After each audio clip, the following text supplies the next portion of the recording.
E aí, chegou aquela época do ano de novo, né? Imposto de renda.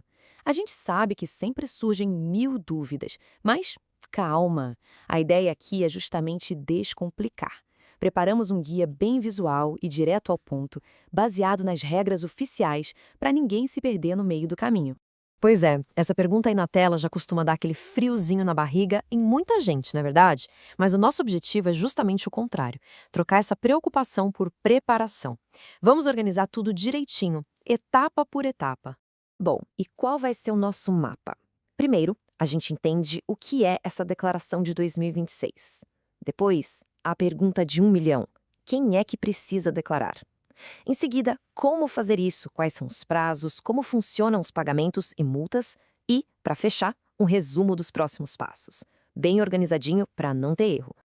Então, vamos começar pelo começo, que é fundamental. A gente está falando da declaração de 2026, certo? Mas ela se refere a tudo o que aconteceu durante o ano calendário de 2025. Pensa assim, é como se fosse uma foto financeira do ano que passou que a gente revela e entrega agora. Certo, agora vamos para a pergunta que não quer calar e que todo mundo se faz. Será que é preciso mesmo declarar? É isso que a gente vai descobrir agora, olhando para os critérios oficiais. E a resposta para essa pergunta não é um simples sim ou não. Ela depende de alguns valores e de situações bem específicas. Nos próximos slides, a gente vai ver exatamente quais são os gatilhos que a Receita Federal usa para definir quem entra nesse jogo.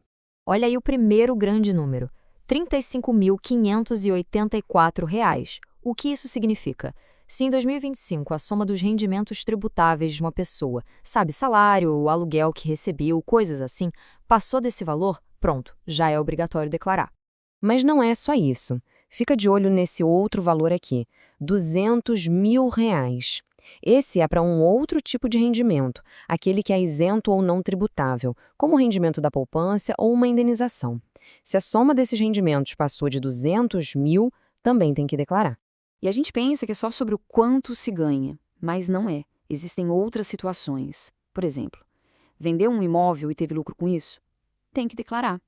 Operou na Bolsa de Valores e as vendas passaram de R$ 40 mil no ano? Também. Outros casos. Quem teve atividade rural com receita bruta acima de R$ 177.920, ou quem terminou 2025 com bens e direitos que somavam mais de R$ 800 mil, e para fechar, quem se tornou residente no Brasil no ano passado também entra na lista. Ok, já deu para entender quem precisa declarar, certo? Agora a pergunta é, beleza, preciso declarar. E agora? Como eu faço isso? Vamos ver as opções que existem. Existem basicamente dois caminhos principais. De um lado, o jeito tradicional, o Programa Gerador da Declaração, o famoso PGD. Aquele que se baixa e instala no computador, sabe? Do outro lado, a opção mais moderna, o Meu Imposto de Renda. Ele funciona direto na internet, pelo site ou num aplicativo no celular. A escolha entre um e outro vai depender muito do perfil e da complexidade da declaração de cada um. E aqui tem um detalhe que faz toda a diferença. Para usar essa opção mais moderna, o Meu Imposto de Renda, e principalmente para ter acesso a uma mão na roda, que é a declaração pré-preenchida, que já puxa um monte de informação automaticamente, é preciso ter uma conta no gov.br. E não pode ser qualquer uma, tem que ser nível prata ou ouro. Beleza, já sabemos quem declara e como declarar. O que falta? O quando. E essa parte é super importante, porque perder prazo no imposto de renda é sinônimo de multa e dor de cabeça. Então, é bom ficar de olho e anotar essas datas. Então vamos lá. O período de entrega começa oficialmente no dia 23 de março, depois, anota aí, 10 de maio. Essa é a data limite para quem quer colocar o pagamento da primeira cota ou da cota única em débito automático. E a data mais importante de todas, a data final para entregar a declaração, 29 de maio.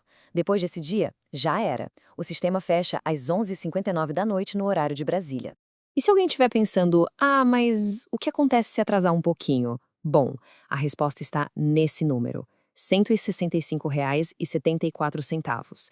Essa é a multa mínima para quem entrega fora do prazo. E o detalhe, essa multa vale mesmo para quem não tem nenhum imposto a pagar.